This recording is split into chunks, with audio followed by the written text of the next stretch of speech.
We're in the cane fields of Clarendon, and we are doing that thing at my happy place. I'll see you shortly.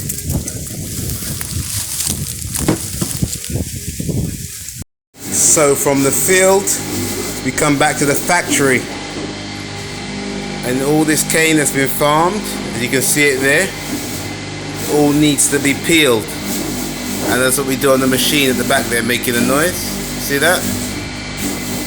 All peeled, and then we go on to the pressing.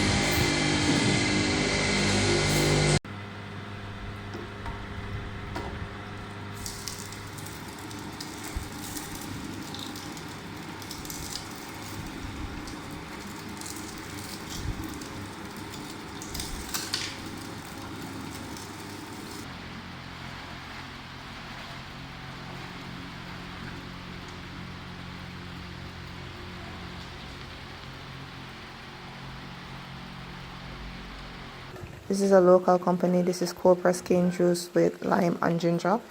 And you guys, it's really good. You can really get the taste of the ginger, but it's not that overpowering or harsh. They're a local company. They source their cane from St. Thomas as well as parts of Clarendon, I believe. Definitely look out for them, guys. It's really, really, really good.